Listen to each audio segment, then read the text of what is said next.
Hello Gators, this is 4.1, Interpreting the Meaning of a Derivative in Context and Revisiting 4.2, Straight Line Motion, Connecting Position, Velocity, and Acceleration. Let's take a look at slope again. Slope between 2 points, delta y over delta x, or change in dependent over change in independent. Now, how do we tell dependent and independent?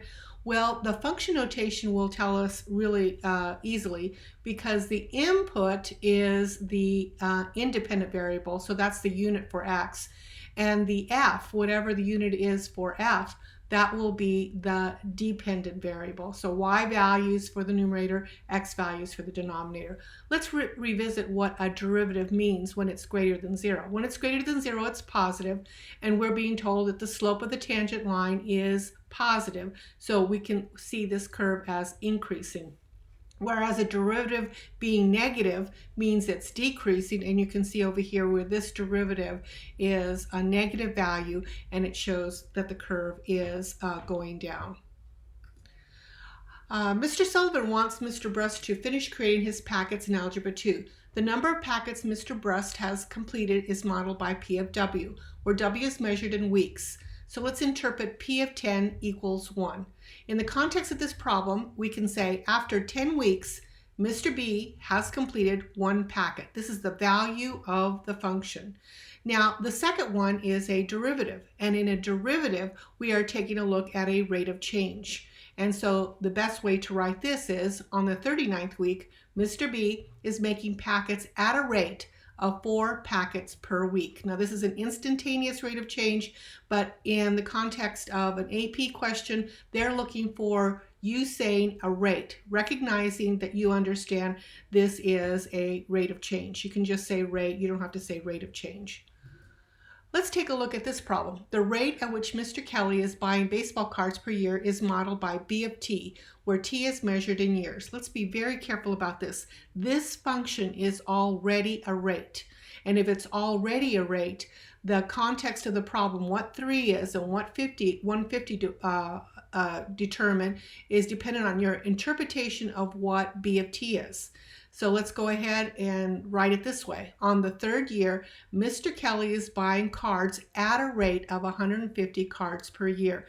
This function is already a rate. When they tell us that, we need to make sure we understand that. So what will B prime of 4 equal 10 be?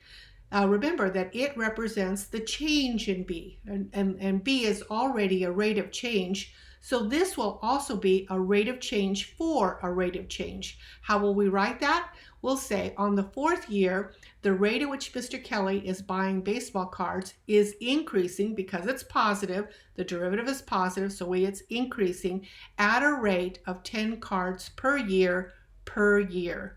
Again, this is a rate of change for a rate of change.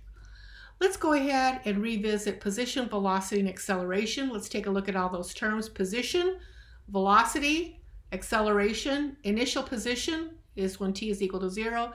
Initial velocity when t is equal to 0. Speed is the absolute value of velocity. Displacement is the net change, final position minus original position. Total distance is the total distance traveled by the object in the time interval. Let's take a look at this problem and let's go through it. You can stop the screencast. I'm about to show you the answer of the other, so take a moment to stop and see if you can find all these values. And here are the values. The initial position is s of 0, which is 24. So this is where the motion starts at 24 feet from 0. The velocity, we take the derivative and then evaluate it at 1. This tells me at 1, the velocity is going in the left direction. And the speed there is the absolute value, so it's positive 24 feet per second. All right, let's take a look at this. I would like you to stop the screencast and do 5 and 6, 5 and 6, and then I will give you the answer. And here's the answer. This is velocity. We just had that. Acceleration will be the derivative of that. And when we evaluate it 1, it'll be 24 feet per second squared. You can say 24 feet per second per second.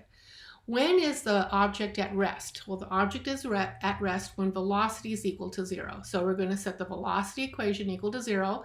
We're going to factor, and we're going to find 2 times at which it's 0.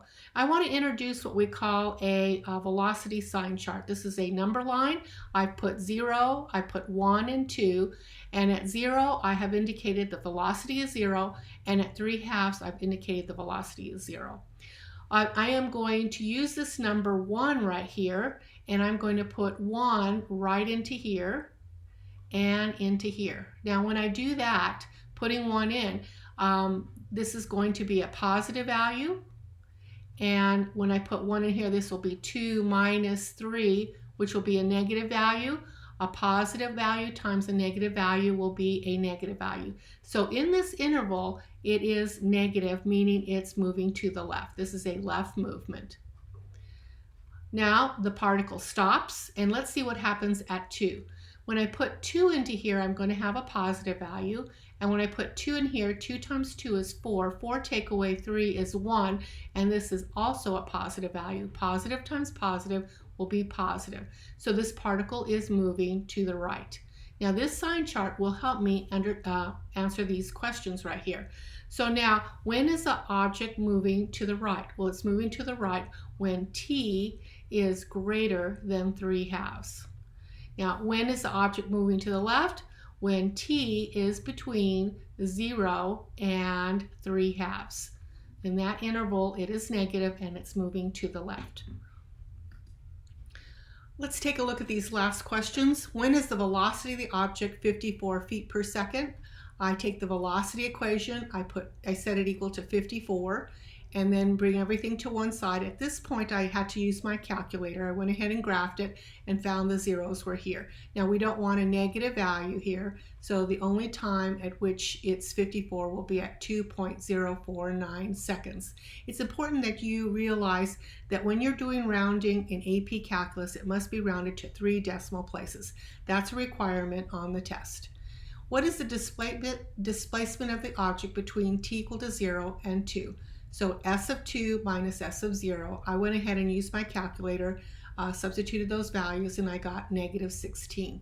Negative 16 means that it moved from the start. It ended up left of where it started. So so if the start was 24 here, and it was 24, then it ended up negative 24 feet, negative 16 from the start. So it was here at 8. So it ultimately, from beginning to end, the final thing was it moved negative 16 to the left. Now it now asks, what is the total distance traveled by the object between t equal to 0 and t equal to 2? Remember that this was the velocity graph. So I want to kind of help you with motion here. At t equal to 0, it's going to, after t equal to 0, it's going to move to the left until the time t equal to 3/2. And after that, it's going to move to the right. And what happens is this location right here is negative 16 from where it started. This is where it started. It's negative 16 from there.